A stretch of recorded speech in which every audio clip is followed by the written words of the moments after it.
Do it, bro. Hey, everybody. Welcome back to My Sixth Sense. It has been a minute.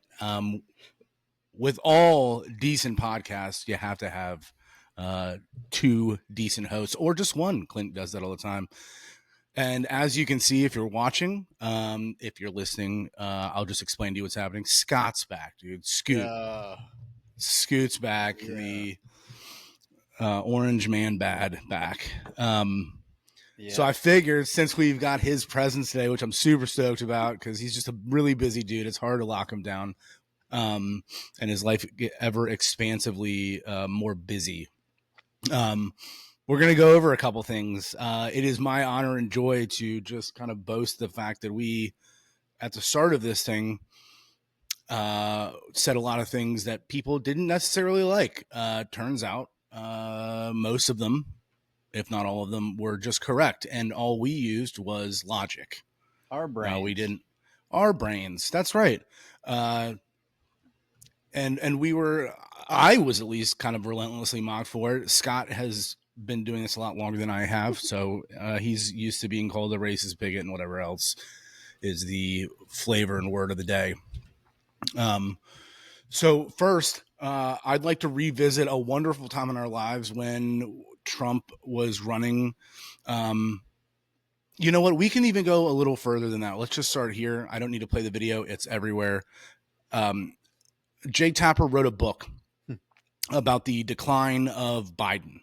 And now Biden has advanced and progressive butt cancer. And as unfortunate as that is, it seems to me that it was some of this was hidden from the public, which is something we've both said. For how long, we're not sure. Who is in charge, we're not sure. But now all of these left-wing media who they did not get it wrong, they lied to you. There's a huge, I say this every episode, there is a huge difference between lying and getting something wrong.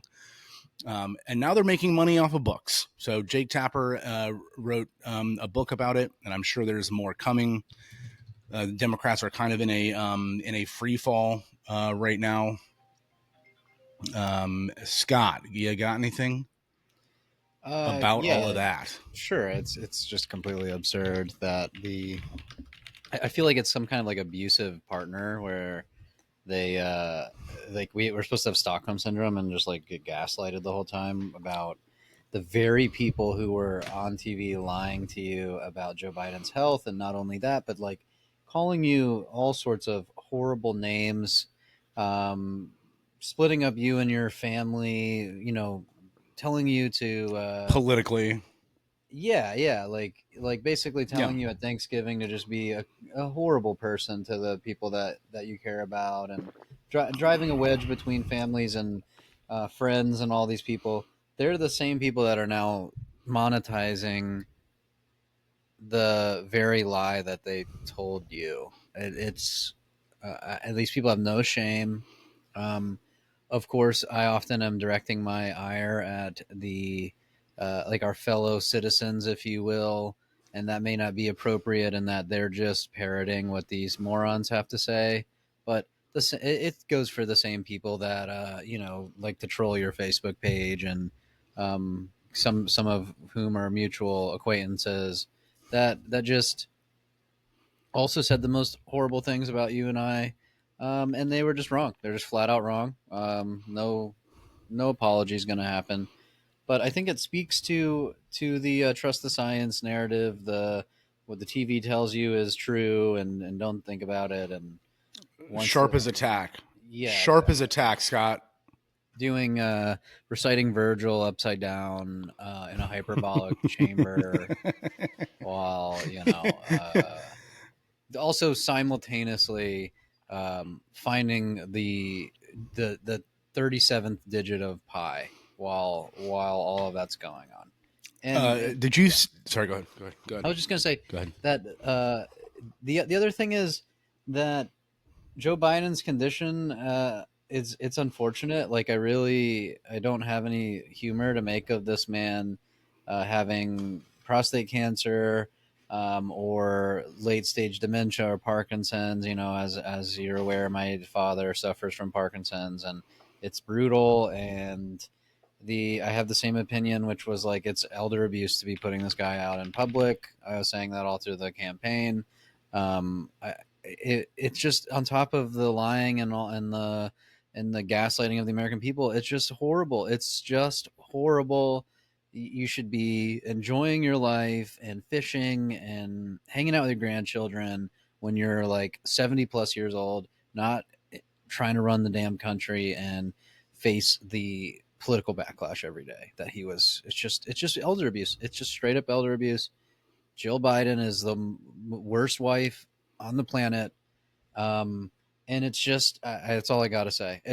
All of the above. It's just awful people, awful gaslighting, just horrible. So yeah, that's what It I got was to say about that. completely, the whole time was completely divisive, and you weren't able to question any of this, because just even sometimes that happens now, when like the word racist gets thrown in, it's like that completely shuts down any type of objection or any type of meaningful conversation.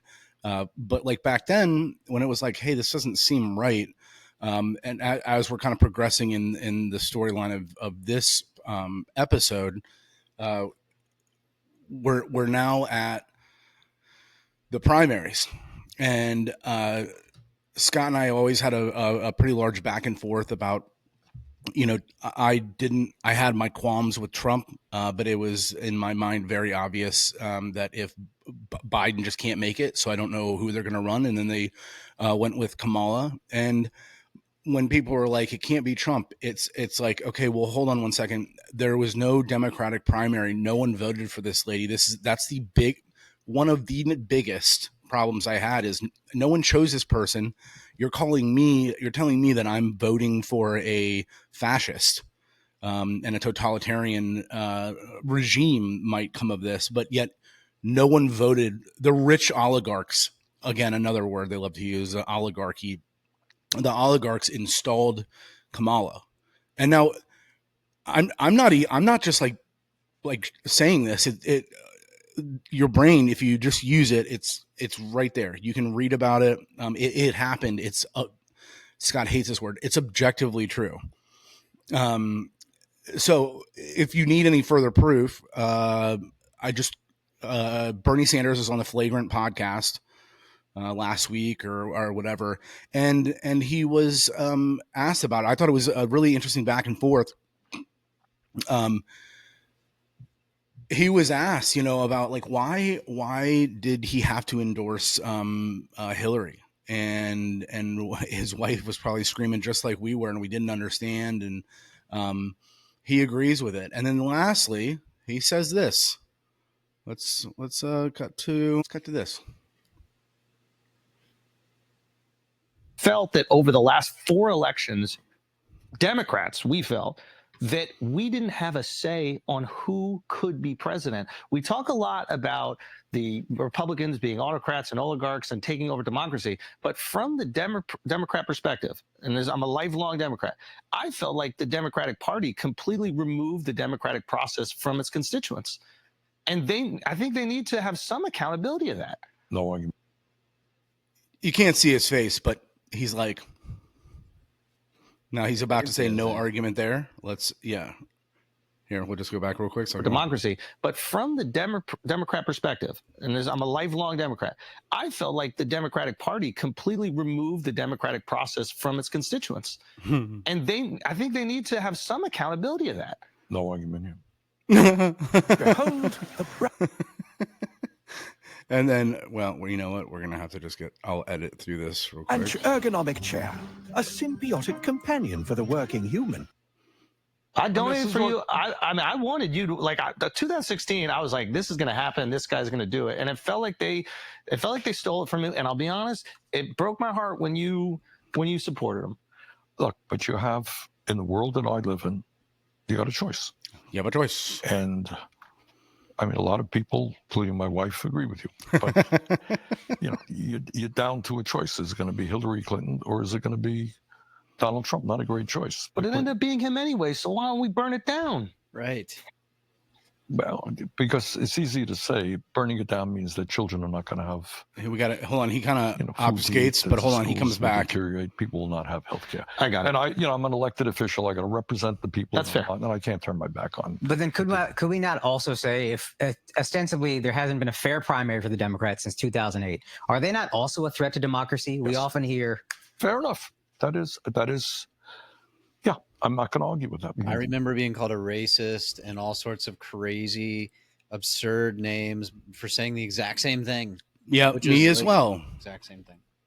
I mean, and so now you hear it out of the mouth of someone, maybe if you're on the left, you like or did like. But that's what happened to Bernie. Bernie got undermined twice and was told what to do. And like a good little follower, he did it. But that doesn't the hypocrisy is what I always talk about, is the ultimate part of politics is, it's like, I was telling Scott this, basically every time we speak, but I think they forget the internet exists, and you finally have Bernie being like, listen, you know what? I'm not going to argue with that. It's a solid point. If they don't let people vote, then it's not democratic. And you can't say that about the other side when you're doing it yourself. Now, this isn't a Republican or Democrat thing. This is just like common sense. I remember vividly some absolutely. I'll refrain from name calling, but this Sure. clown who was, I guess, mutual friends with someone. I just remember posting that something along the lines of like, "Hey, the Democratic Party is about to." The Democrat Party. For Trump's many flaws, I like that he calls them the Democrat Party because they are not democratic at all. Democratic, that's right. But the Democrat Party, the post was, hey, the Democrat Party is about to steal the election for the third time. They're about to steal the primary for the third time. Are you guys really going to stand behind this again and let them just pick your candidate for you? And someone came on and just started character assassinating me and telling me I was a child and that they had voted for Kamala in the primaries because they voted for Joe Biden, even though that's specifically not how specifically the Democrat primary works, but neither primary process works. And that both of them are you select the president, and then the president selects the vice president, and all. That's how it works. And just simply stating that obvious truth that now I guess is okay to say, it turned into this, many comments along trial of my character, and it's just interesting to see that all of the narratives that we were basically just by using our eyeballs, that we were simply calling into question, not necessarily. Right. I was just about to say that. Questioning I have my flaw of being not rude and stuff, but it wasn't like I was saying that in these contexts that I there was a lot of times where it was just like, hey, what the heck's going on? Like just simply asking questions about it. And which is exactly what you're supposed to do. You're supposed to question. You're doing basically what all the journalists are supposed to be doing, because you're not trying to be a mouthpiece for anybody. You're like, that's weird. Yeah. Can we talk about it? And instead of talking about it, they're just like, you're an asshole. Right.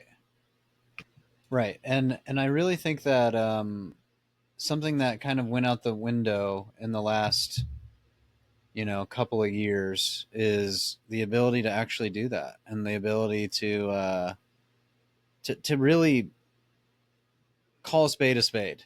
You have to be siloed into these little swim lanes of, oh, well, you're a Democrat, so you have to think this, you're a Republican, you have to think this, and it's people's antivirus software is taking over, and anyway, I'm rambling now, but it's just interesting to see again another example of that whole narrative over the last couple of years. Just poof, it's gone. No one's going to apologize. Crumble away. Nothing's going to happen. Just nope. No one will get held accountable. I'm only assuming. And this all these things that we're saying that we're getting right, because we've said these before. It was not something that we just inherently said, this is the way it is.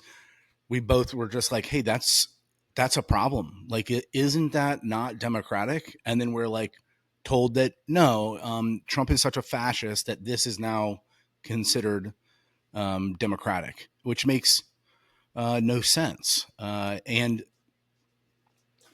a lot has happened since then, and a lot happened before then. But I will say this: when your entire identity revolves around this kind of stuff, you should question everything. It's not just the way, when someone says like Trump is a fascist. Okay, why? What is fascism? What is fascism? What is your point? I have a guy that gets on my Facebook all the time, two of them all the time, and they bring no argument. They bring no point to anything. They just get on to say, last one was, I get my news from Joe Rogan, who uses horse paste. It was insane because Joe Rogan, who used the horse paste, got it right, and your side got it completely wrong, which is something I've been saying before, or right about the time the horse paste thing was going on. It's just so weird. And then I started reading. I turned the TV off and I started reading about it. And just the more you read, the more I came to understand, like, this is all, you're telling me it was a wet market. Let's move into this. A wet market right next to the virology lab that the NIH was funding. Are we actually having that conversation? And we did. And when you said the virus was created in China, you're now a racist? Dude, all of it was so strange. And then when Trump came out with Operation Warp Speed, Kamala and Biden were like, we're not taking that Trump vaccine. Then as soon as they got in, they took 13 vaccines. All of it is so wild. And then you had the media. You had Rachel Maddow. If you get the vaccine, you can't get it. You won't be able to spread it. It stops with you. All of it is a lie. They didn't get it wrong. They lied to you. Right. Their entire channel was sponsored by the people that made the vaccine. And that's the big reason why they want to get these ads taken off the TV. Not because they don't want people to understand or know new types of medicines that are coming out. It's because these pharmaceuticals own the news. Right. How many times a day if you're watching TV and you see like a Wegovy ad, you're like, oh, wow, I should go to my... Like, no. You just kind of like walk away. You don't pay attention to a commercial over. But the reality is they're giving CNN $70 billion to air this stuff. So when CNN does something they don't like, hey, listen, we're going to pull our ads and you'll lose money. So then sponsored by Pfizer. So anyway, what I wanted to move on to, which was something that was very concerning for me during the pandemic, is they started vaccinating, asking people who were pregnant, women who were pregnant,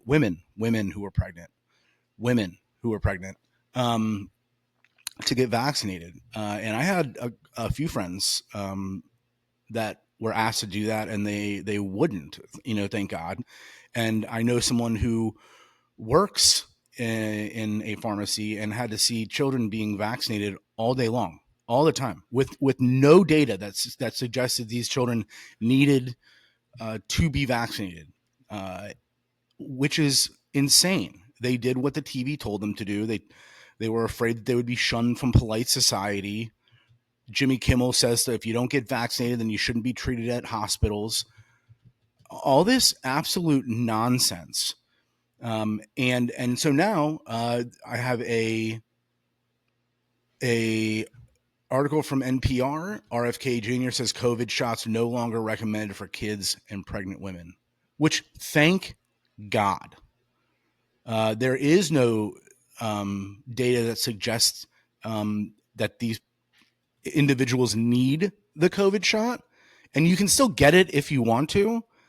What it does, this data does suggest that myocarditis in children that take this has been on the rise. Dr. Peter McCullough was in front of the Senate the other day talking about autopsies he did on people with the COVID vaccine. He said it just looks like their heart had been blowtorched. And they went from having no heart problems and no family history of it to just being overwhelmed and dying. COVID really upset me because we got locked in our house. My daughter's grades, schooling went down. But we also can't talk about it being more totalitarian than how we're living right now. Isn't, you see, because when people argue with me, or definitely with Scott, about how Trump is a fascist, or he wants to install a totalitarian government, we then say, well, what about, Scott, you've got this great, you say this every time we talk about this, when it's like, yeah, but like back then when they like locked you in their houses and you got locked in your house and you like couldn't go to grandma's funeral and you remember when you like said that like you know, you remember how like you weren't mad about like fascism and totalitarianism when you locked us in our house for 2 years, and like, dude, that was awesome, dude. You remember that, dude? It's absurd to hear people that like several years ago were totally fine with shutting down society, completely destroying the economy, taking people's life savings. They did not say a peep. In fact, some of them, one of them may have be listening to this when it's released. Were advocating that people be denied healthcare coverage and told that they couldn't be participating in polite society because they didn't receive an experimental medicine. Um, it's absolutely absurd, and until we have a reconciliation of people basically acknowledging that they repeated lies, they were lied to, they got caught up in the thing, there's not going to be any healing going on. And instead, all we have to do is when they say, oh, we're entering into a totalitarian system, it's just, wait, we're doing that. That wasn't the case when you know, we're doing all of the above. So there's just no. yeah, we had to have a piece of paper that we had to show to get into certain places. Yeah. Which was crazy because they don't want you to have an ID for you to vote, but you have to have a vaccine passport to go to a movie theater. Well, and someone was talking to me about January 6th recently. That like this is another thing where it comes up, and it's like, oh, okay, so you know, the topic was the people raiding the ICE facility and that Congress lady getting arrested and stuff. And it's like, okay, so it's horrible like insurrection thing when these guys do this, but when these Democrats are doing this at an ICE detention facility, it's totally cool and part of their oversight capability and justified and blah blah blah. And it's like, again, if we don't have, you were bringing up objectivity and subjectivity earlier, if we don't have like objective axioms by which we look at scenarios, we're always going to run into this problem where I all I have to do is say, oh, okay, so if the January Sixers think that they're like defending democracy, or you know, feel like they're justified, then it's not an insurrection. You know, like, is it okay to riot and use violence against police, or is it not? And do we understand the quote unquote voice of the unheard as a justification for this, or do we not? And the same thing's going to apply for, is this a fascist dictatorship? Is it, um, you know, a Handmaid's Tale type of thing or whatever? Or, you know, another example, and I'll stop tangenting after this one, is My Body, My Choice. You know, medical freedom. You know, they wishy-washy. They go back and forth. Like, okay, well, I'm pro medical freedom, and we shouldn't be able to tell a woman to not get an abortion, and blah blah blah. And then it's like, oh well, okay, so do you feel that same way about a vaccine? Well, that's totally different, because the vaccine, it may help save a life. Think about the innocent people that the vaccine saves. That otherwise, you mean like the baby inside of the woman's body?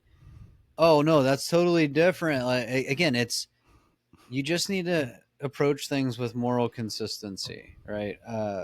So anyway, Totally agree. we're running And into the problem over and over. So back to your a little bit of your talk here. I posted this yesterday from RFK's office. Said today the COVID vaccine for healthy children and healthy pregnant women has been removed from CDC recommended immunization schedule. Bottom line, it's common sense and it's good science. We're now one step closer to realizing well, it doesn't really matter about that. And then I got a comment from someone who flip-flops more than a pancake and IHOP. That's kind of what I said.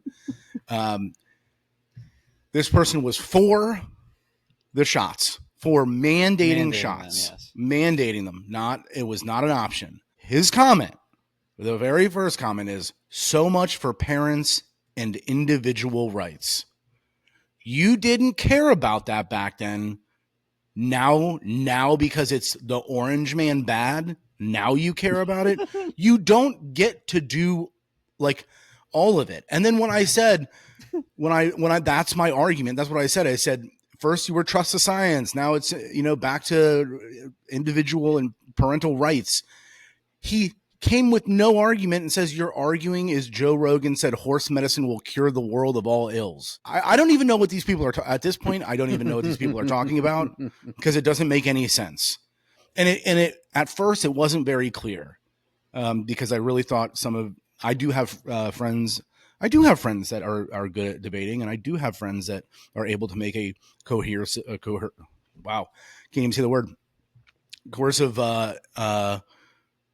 argument, but they don't seem to be on my Facebook page very often. And so now it just comes to show, and it shows through, especially with that last exchange. It's like, if you can't bring some type of argument for or against, like, what are you thinking? If you're just coming to insult me, that's just fine. You just look like a dumbass, which I already thought you were anyway. Try to ruin the ending for you there. Here's something I want to talk about too is we need to talk about government transparency, which is two words that don't go together in a sentence in polite society, especially not with this government. But that was one of the promises that was made to us from one of the candidates, the one that was had a Democratic primary. Anyway. His whole thing was we're releasing the JFK files. Yeah, right. The JFK files, the MLK files. We're gonna look into these assassinations. We're gonna assassination attempts. We're gonna really, even Pam Bondi when they were elected, we're gonna get to the bottom of this Epstein thing. And then they start coming out with these buzzwords that we've all heard before, and we know where this is all going. Things like national security is used in the same sentence as child pedophile ring, which is crazy. That those two things can be in the same sentence or the same conversation. And I believe it was last week, Kash Patel and Dan Bongino, two people that I've always said a lot of really great things about. I've posted a lot about it. I've read Kash's book. I occasionally used to listen to Dan Bongino's podcast. Went on to TV, Kash being the director of the FBI and Dan Bongino quitting his job as a podcaster to make 1/16 of the money to be the deputy director of the FBI. And all they talked about was before they got in was transparency. And now that they're in, it's trust us. So that doesn't work anymore. We're so far gone that the whole, regardless of who you are, trust us isn't going to work. So this was him 10 months ago. This is what I wanted to show you. This is 10 months ago. The course of the American political system would have changed in about 5 seconds. And the time it took for him to let those rounds off. Yeah. And that this is being so casually kind of brushed off like, he made it and the Secret Service director will go. Now she's saying, they'll get up there when they get up there, but we're only going to answer a few questions. Who's paying for this? That's our tax dollars at work. Sector, my friend. This is you. You're working hard. I got to stroke that check every quarter. Man. Brother, I'm not a rich man, okay? Yes, my mom worked at a supermarket. My dad was a plumber. You ever see Titanic? Yeah. That Kathy Bates, they make fun of her because she's new money. She's not rich. We make like $20 million a year. I don't know. I just got money. I got to stroke this massive check to the G. Man. What the am I paying for, man? What are we paying for? You can't. We're paying $6 trillion budget. You could. Anyway, if you have a chance, I'll include the link in the episode description. He's basically just talking about the catastrophic security failure during the assassination attempt. Yeah, and how there's just more to that. It just cannot be. It just cannot. It does not make any sense, and this needs to be investigated immediately. And he has said, I can find and will find. He talks about Jeffrey Epstein, and how this all needs to be resolved. And this is the interview with Cash Patel, and this is the part that I'm at right here. Is him talking about the case, or just them looking into the assassination attempts.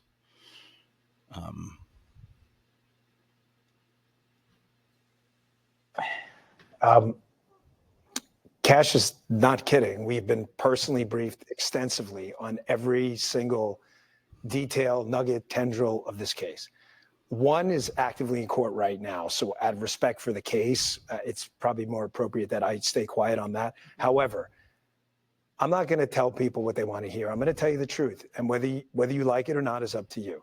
If there was a big explosive there, right? Given my history as a Secret Service agent and my personal friendship as a director does with the president, give me one logical, sensible reason we would not have.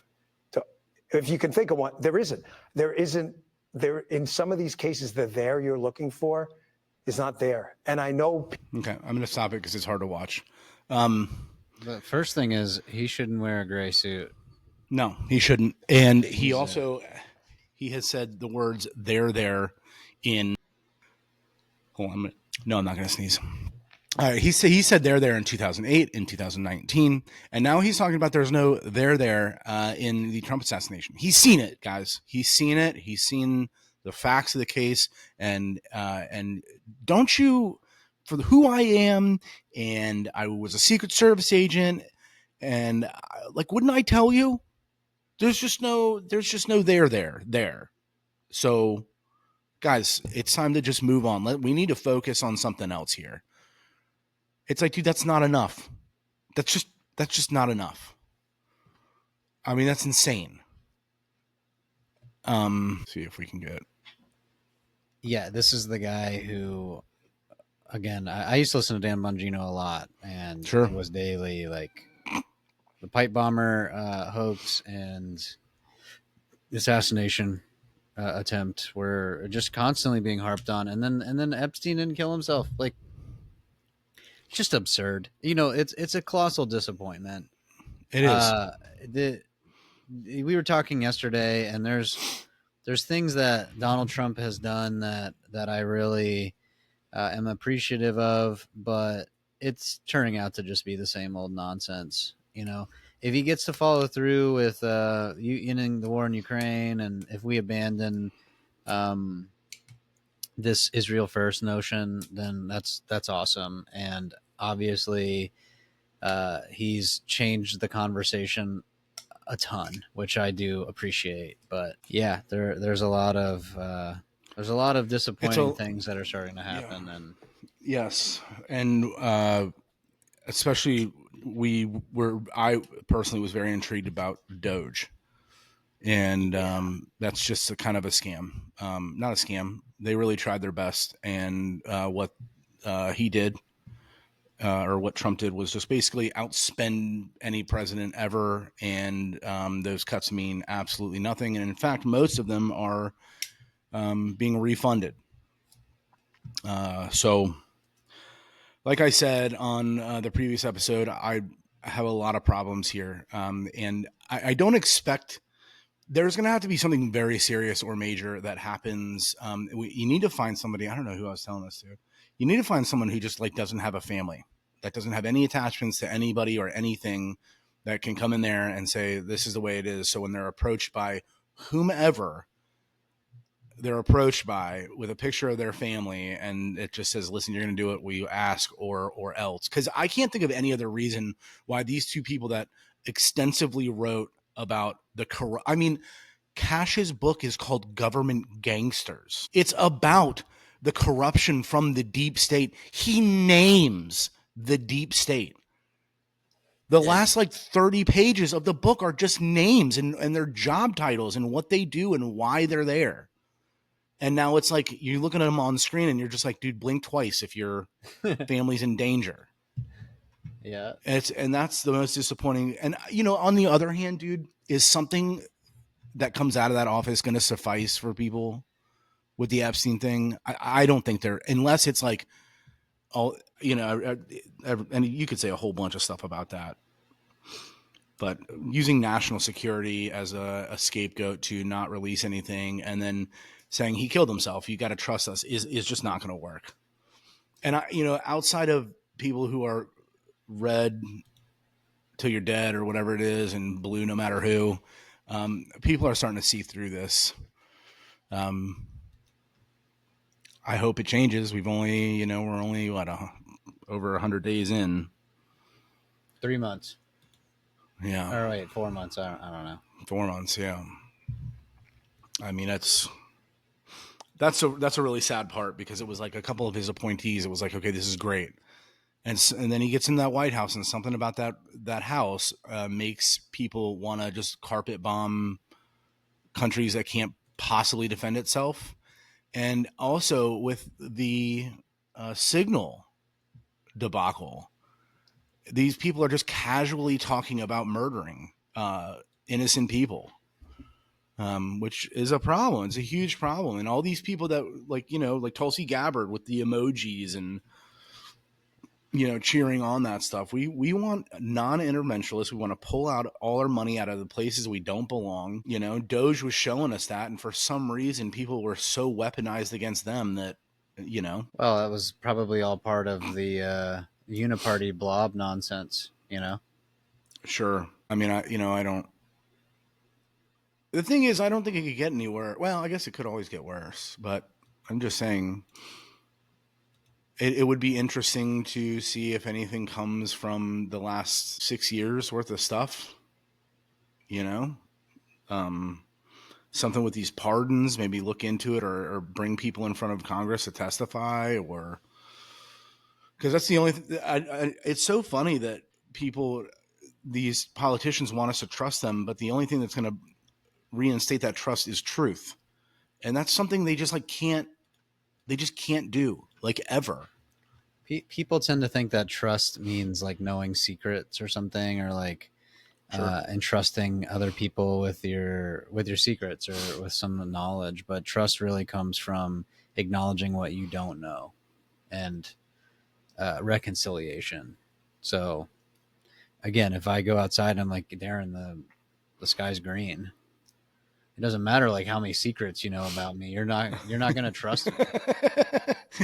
Right. And you're like, what else do you think the freaking sky's green? You weirdo. So yeah, because you've walked outside how many times and been like, dude, it's blue. Right. And you walk back inside, and then Scott says, Darren, it's green again. And you walk back. After the third time, you're like, dude, that's enough. Right.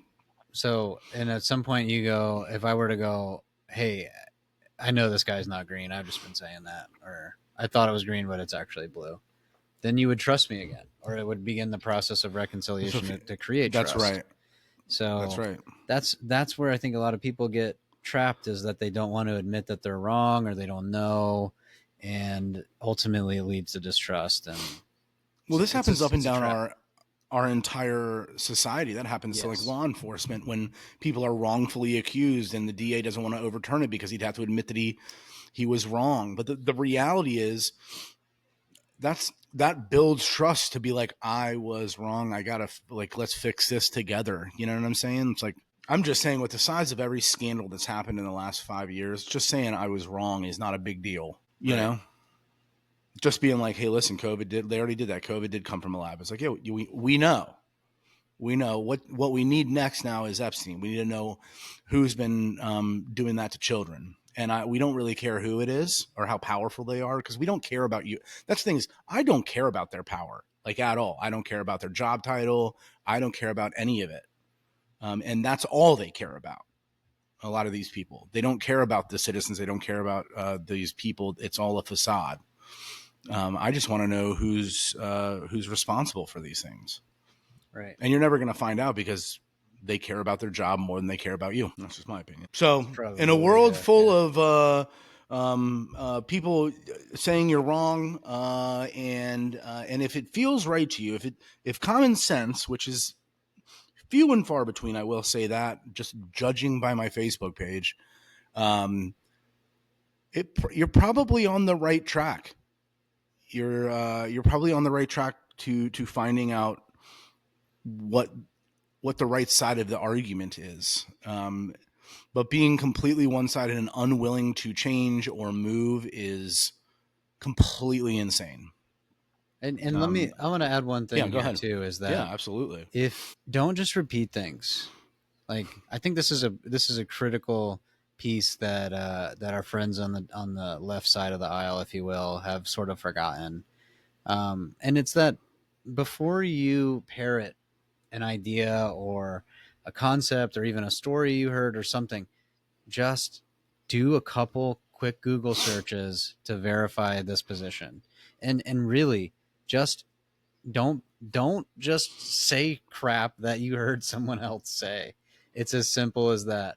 I've fallen into that trap a bunch, and I try not to do it anymore. It's been a long time since I just blindly share things, but really, Google the things you're saying, or don't say them definitively. You know what I have been doing lately, Scott? This is kind of a pro tip. You can take pictures off Facebook. Say you see someone saying something on Facebook or a meme on Facebook. Take a screenshot of it or save the meme, and you can plug it into ChatGPT and just say, "Hey, is this correct?" And then ChatGPT will tell you and give you sources, multiple sources for articles that you can read.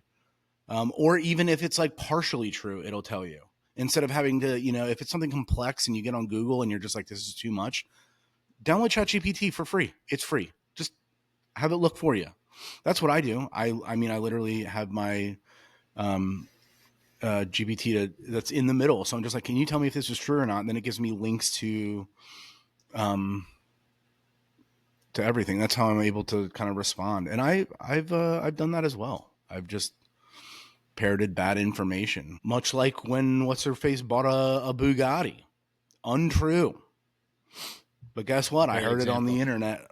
So I parroted it, and that was incorrect. But anywho, we're 43 minutes, man. You want to do another? You want some closing thoughts? A long-time co-host here.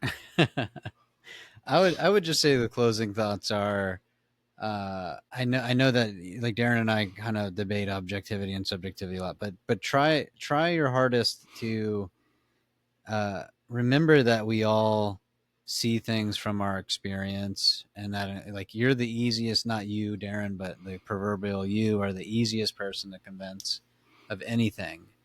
So take that bias that is there and try to disprove yourself all the time.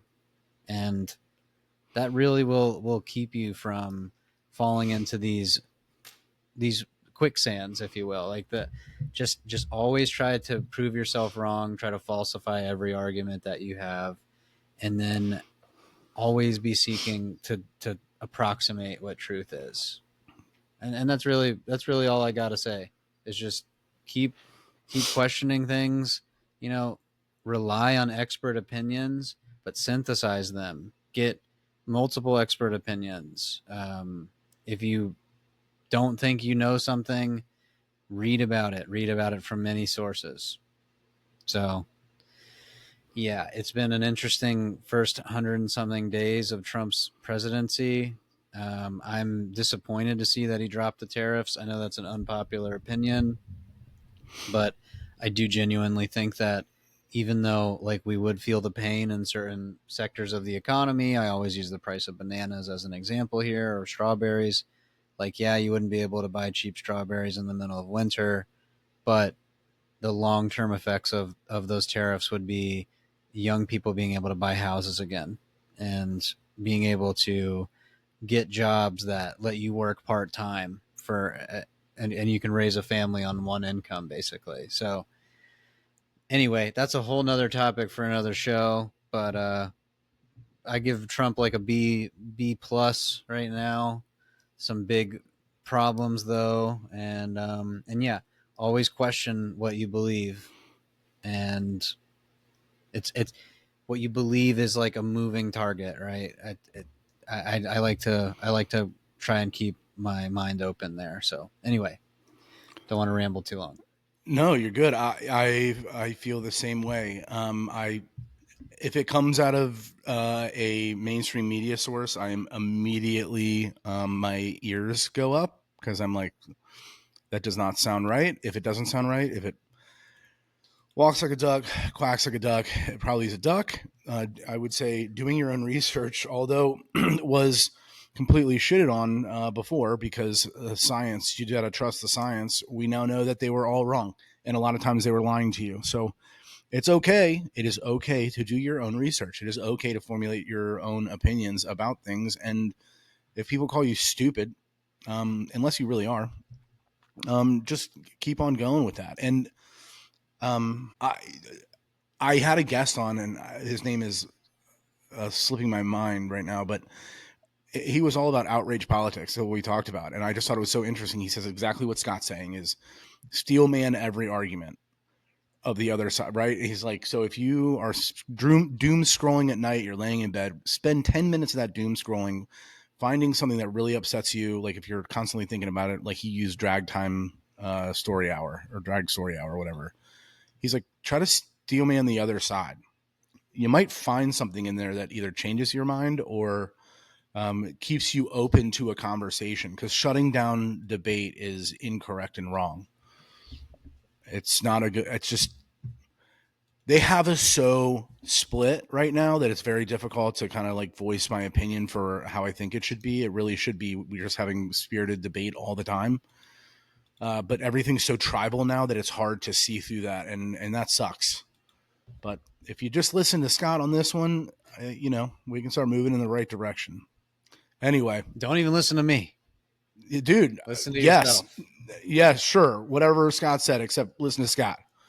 You guys have a wonderful week. Hey there, if you enjoyed this video, click subscribe so you know when all the new content from My Sixth Sense drops. And if you want to listen to me, which who knows, some people do, check out My Sixth Sense with a C, anywhere you listen to podcasts.